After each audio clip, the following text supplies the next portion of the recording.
नमस्कार दोस्तों, GPS online में आपका स्वागत है। मैं सियाराम शर्मा। दोस्तों, पिछले वीडियो में हम कृत्रिम कायिक जनन के प्रकार जो चल रहे थे, विधियां जो चल रही थी, उसमें दाब लगाने की विधि पढ़ रहे थे। पहली जो विधि थी कर्तन, दूसरी जो विधि थी दाब लगाना, और तीसरी जो विधि थी वो थी रोपण। तो हम दाब लगाने की विधि पढ़ रहे थे। दाब लगाने में हम पहली विधि टीला दाब विधि पढ़ चुके हैं। उसमें क्या कि हम जो शाखा होती है उसको मिट्टी के अंदर दबाते हैं, इसलिए उसे टीला दाब विधि कहा गया है। अगली जो विधि आती है वो आती है वायु दाब विधि। वायु दाब विधि और टीला दाब विधि में क्या अंतर है कि जो वायु दाब विधि है इसमें जो शाखा होती है उसको वायु के अंदर ही दबाया जाता है, जबकि टीला दाब विधि में शाखा को पौधे से अलग किए बिना मिट्टी के अंदर दबाते हैं। लेकिन इसमें क्या होता है कि शाखा को बिना अलग किए हुए वायु के अंदर, हवा के अंदर दबाया जाता है, इसलिए इसे कहा जाता है वायु दाब विधि। इसे दूसरे नाम से और जाना जाता है। दूसरा नाम है इसका गुट्टी लगाना। गुट्टी लगाना क्यों कहते हैं ये अभी हम आगे पढ़ेंगे। पहले हम इसको समझते हैं क्या है वायु दाब विधि।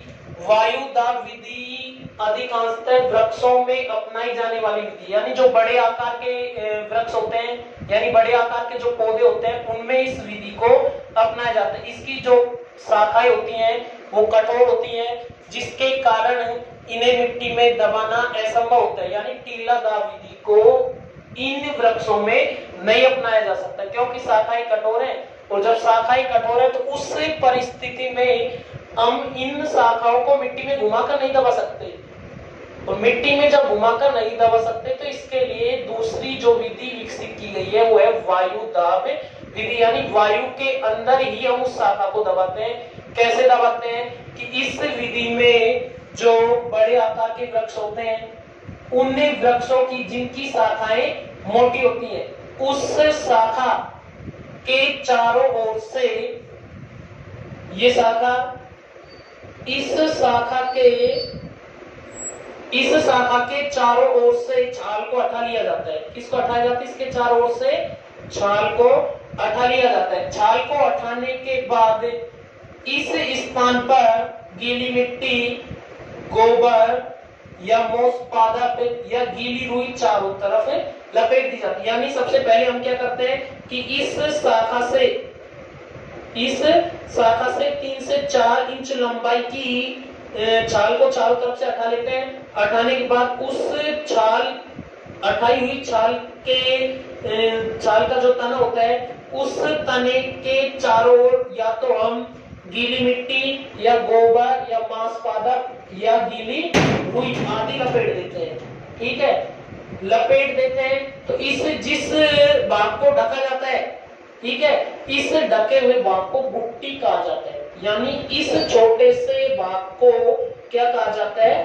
गुट्टी। क्या कहा जाता है? गुट्टी। और जब इस ढके हुए भाग को गुट्टी कहा जाता है तो इस विधि को गुट्टी लगाना भी कहा जाता है। आगे कारण समझ क्या है? वायु दाब तो इसलिए क्योंकि हवा के अंदर दबाया जाता है, और गुट्टी लगाना इसलिए कहते हैं क्योंकि जब शाखा की हम छाल को हटाते हैं तो हटाने के बाद उसको हम गीली मिट्टी, गोबर, गीली रुई या मोस पादप आदि किसी एक से हम इसको क्या कर देते हैं? ढक देते हैं। और ढकने के बाद इस ढके हुए भाग को गुट्टी कहते हैं। लिखा हुआ है, अभी हम पढ़ेंगे इसको। ढके हुए भाग को क्या कहते हैं? गुट्टी कहते हैं। इसलिए इस विधि को गुट्टी लगाना भी कहा जाता है। ठीक है, ढकने के बाद क्या करते हैं? इससे ऊपर की जो शाखा होती है उस ऊपर की शाखा पर हम जल से भरा मटका या जल से भरा हुआ कोई पात्र या जल से भरी हुई मटकी या मटका लटका देते हैं। लटकाने के बाद इस मटके के पैंदे में छिद्र किया जाता है। क्या किया जाता है? छिद्र किया जाता है। और छिद्र करने के बाद उसमें एक सूतली परो दी जाती है। क्या परो दी जाती है दोस्तों? सूतली। और सूतली परोने के बाद उस सूतली को इस ढके हुए भाग के चारों तरफ क्या कर दिया जाता है? लपेट दिया जाता है। क्या कर दिया जाता है? इसके चारों तरफ लपेट दिया जाता है। और लपेटने के बाद क्या होता है कि जैसे जैसे इस पात्र से जो जल है वो नीचे आकर रहता है सूतली की सहायता से, सूतली की सहायता से जब नीचे आएगा तो ये पूरा जो भाग है वो गीला होता रहता है। क्या होता रहता है दोस्तों? गीला होता रहता है। जैसे ही 4 से 7 सप्ताह बीतते हैं, 4 से 7 सप्ताह बीतने के बाद इस स्थान पर अपस्थानिक जड़ें निकल आती है। क्या निकल आती है दोस्तों? अपस्थानिक जड़ें, अपस्थानिक जड़ें। ठीक है, और जब अपस्थानिक जड़ें निकल आती है तो इस भाग को हम यहां से काटकर, इस भाग को हम यहां से काटकर दूसरे स्थान पर रोपित कर सकते हैं। क्या कर सकते हैं? रोपित कर सकते हैं। ठीक है, तो कैसे पौधों में अपनाया जाता है? आम, अमरूद आदि यानी बड़े आकार के जो पादप होते हैं, वृक्ष होते हैं, उनमें अपनाया जाता है। चित्र के नीचे बूटी लगाना या वायुदाब विधि लिख देंगे हम। एक बार इसको पढ़ के देखते हैं। इस विधि का उपयोग बड़े आकार के पादपों यानी वृक्षों में किया जाता है जिनकी शाखाएं मोटी होती है, यानी जिनकी शाखा मोटी हो, कठोरों का घुमाकर मिट्टी में नहीं दबा सकते हैं, उस स्थिति में हम इस विधि को अपनाते हैं। तो जिनकी शाखाएं मोटी होती हैं, इस विधि में शाखा के चारों ओर से छाल को हटा दिया जाता है। ये जो शाखा होती है इसके चारों ओर से 3 से 4 इंच लंबाई में होकर चारों तरफ से इसकी छाल को हटा देते हैं। छाल को हटाने के बाद उसे गीली मिट्टी, गोबर या मांस पादप या गीली रुई से ढक देते हैं। इस ढके हुए भाग को क्या कहते हैं? गुट्टी। क्या कहते हैं? गुट्टी। ठीक है, तो इस ढके भाग को गुट्टी कहते हैं। इसी के कारण इसे कहा जाता है गुट्टी लगाना या वायुदाब विधि। इस शाखा से ऊपरी शाखा पर पानी से भरा हुआ पात्र, पानी से भरा हुआ पात्र यानी मटकी लटका दी जाती है तथा इसके पैने में छिद्र कर, यानी इसके पैने में हम क्या कर देते हैं? छिद्र कर देते हैं। छिद्र करने के बाद सूतली प्रोकर इसमें हम बांध देते हैं। तो आगे देखिए, इसके पैने में छिद्र कर उसमें सूतली प्रोकर इस ढके हुए भाग पर लपेट दी जाती है। यानी इसमें हम सूतली प्रो देंगे, प्रोने के बाद इस ढके हुए भाग पर चारों तरफ उसको हम लपेट देंगे सूतली को। तो क्या कर दी जाती है? सूतली लपेट दी जाती है। सूतली इसलिए लपेटी जाती है ताकि यह भाग नम रहे। कैसा रहे? ये भाग नम रहे। 4 से 7 सप्ताह बाद इस भाग पर जड़ें निकल आती हैं। यानी 4 से 7 सप्ताह इस क्रिया को करने के बाद जब 4 से 7 सप्ताह बाद देखेंगे तो हम देखेंगे कि इस स्थान से अपस्थानिक जड़ें निकल आती हैं। क्या निकल आती हैं? अपस्थानिक जड़ें निकल आती हैं। और इस जड़ युक्त मात्र पादप को, यानी यहाँ से इसको हम काट कर अलग कर लेते हैं। अलग करने के बाद इसे किसी अन्य स्थान पर रोपित कर देते हैं, जिससे नया पौधा विकसित होना शुरू हो जाता है। और जो नया पौधा विकसित होता है वो मात्र पादप के समान होता है, मात्र पादप के गुणों जैसे गुणों को प्रदर्शित करता है। ठीक है, उदाहरण इसका आता है जैसे आम, अमरूद आदि। ठीक है, चित्र के नीचे हम लिख देंगे बूटी लगाना या वायु दाब विधि। ठीक है,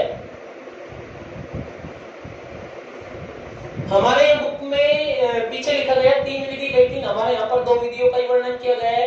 इसके बाद हम कृत्रिम कायिक जनन की जो विधि थी उसमें पहली कर्तन, ठीक है, दूसरी दाब लगाना और तीसरी रोपण। अब हम चलते हैं तीसरी पर, रोपण। इसको इंग्लिश में ग्राफ्टिंग कहा जाता है। क्या कहा जाता है दोस्तों? ग्राफ्टिंग। ग्राफ्टिंग का मतलब ही होता है रोपण। क्या होता है? रोपण। तो इस विधि में क्या किया जाता है कि 2 अलग अलग पौधों को इस आशय से जोड़ा जाता है ताकि एक नया पौधा निर्मित हो जाए। ठीक है, इसमें क्या किया जाता है? जो रोपित किया जाता है भाग, जैसे हम इस चित्र से समझेंगे, इसमें हम 2 अलग अलग भागों को लेते हैं। एक तो ये, एक पादप भाग तो ये, और दूसरा पादप भाग ये है।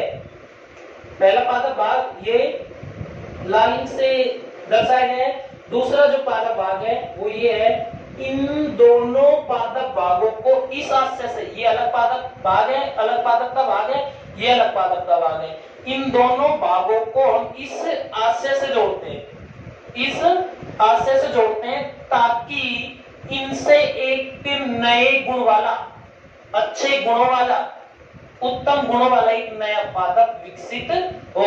ठीक है, इसमें 2 चीजें ध्यान रखने योग्य है। एक तो यह है कि जिस पादप भाग का हम रोपण करते हैं, यानी ये भाग, जिस पादप भाग का हम रोपण करते हैं, ये वाला भाग, इसको हम कलम कहेंगे। क्या कहेंगे? कलम। इसको कई बार सांकुर डाली भी बोल दिया जाता है। क्या बोल दिया जाता है दोस्तों? सांकुर डाली। ठीक है, सयान भी कह देते हैं कई बार। तो ये बाग कहलाएगा कलम या सांकुर डाली। और कलम को जिस पादप बाग पर रोपित किया जाता है, यानी ये पादप बाग है, इस पर हम दूसरी इस कलम को रोपित कर देते हैं, तो इस बाग को तो कहेंगे हम कलम। और ये जो पादप बाग है, मूल पादप जिस पर हमने रोपित किया, इस पादप बाग को हम स्कंद कहेंगे। क्या कहेंगे? स्कंद। या हम इसको मूल ग्रंथ भी कह सकते हैं। मूल ग्रंथ इसलिए कह सकते हैं क्योंकि इस पादप बाग में ही जड़ें हैं, इसमें जड़ें नहीं है। तो इन दोनों को अलग अलग, दोनों पादप बाग थे, इन दोनों को हमने जोड़ दिया, इस बाग को कलम कहेंगे, इसको हम कहेंगे स्कंद या मूल ग्रंथ। तो इन दोनों की साथ से जोड़ा जाता है ताकि एक नया पौधा विकसित हो। रोपने के बाद हम इस बाग को कसकर बांध देते हैं, टाइटली बांध देते हैं। इस बाग को हम कसकर बांध देते हैं। कसकर इसलिए बांधा जाता है ताकि इन दोनों बागों की ऐदा, दोनों बागों की ऐदा और संवहन उत्तक यानी जाइलम और फ्लोएम पूर्ण रूप से एक दूसरे से जुड़ जाएं। ठीक है, और जब ये आपस में जुड़ जाते हैं तो ये जो पादप भाग है वो विभाजन करना शुरू कर देता है। और विभाजन करना जब शुरू कर देता है तो उस परिस्थिति में नए पौधे का निर्माण हो जाता है। ठीक है, तो इसे अपनाते हैं। जैसे गुलाब, आम, अमरूद आदि पौधों में इस विधि को अपनाया जा सकता है। तो इसमें देखिए हम एक बार पढ़ के देखते हैं। इस विधि में दो अलग अलग पौधों को इस आशय से जोड़ा जाता है ताकि संयुक्त होकर एक नए पादप का निर्माण कर सके। कैसा पादप बना सके? एक न्यू प्लांट बना सके। ठीक है, एक नए पौधे का निर्माण कर सके। इसमें जिस बाग का रोपण किया जाता है, जिस बाग को हम रोपते हैं, ये वाला बाग, इसको कलम कहते हैं या फिर हम इसको सांकुर डाली भी कह सकते हैं। तथा जिसके ऊपर कलम को रोपित किया जाता है, यानी इस पादप भाग के ऊपर हमने कलम को रोपित किया, तो उसे हम क्या कहेंगे? स्कंद। क्या कहेंगे दोस्तों? स्कंद। और स्कंद को हम मूल ग्रंथ भी कह सकते हैं, कई बार मूल कांड भी कह दिया जाता है इसको। तो स्कंद कहते हैं। कलम व स्कंद को कसकर बांध देते हैं। कैसे बांधते हैं? हम टाइटली बांधते हैं, कसकर बांधते हैं, जिससे एक इन दोनों के ऐदा आपस में जुड़ जाए। क्या? ऐदा। ऐदा हम 11वीं क्लास में पढ़ चुके। ऐदा आपस में जुड़ जाए तथा संवहन उत्तक आपस में जुड़ जाए। संवहन उत्तक भी हम पढ़ चुके 11वीं में। संवहन उत्तक में जैसे संवहन उत्तक, जाइलम और फ्लोएम।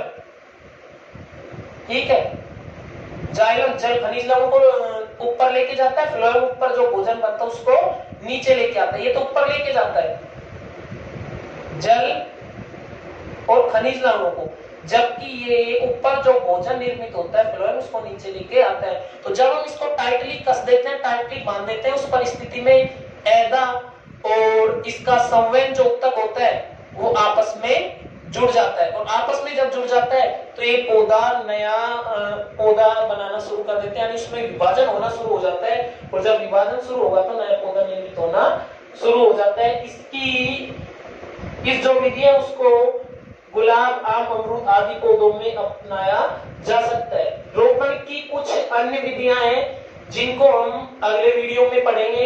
यदि दोस्तों आपको हमारा ये वीडियो पसंद आया तो हमारे YouTube चैनल को सब्सक्राइब करना ना भूलें। धन्यवाद।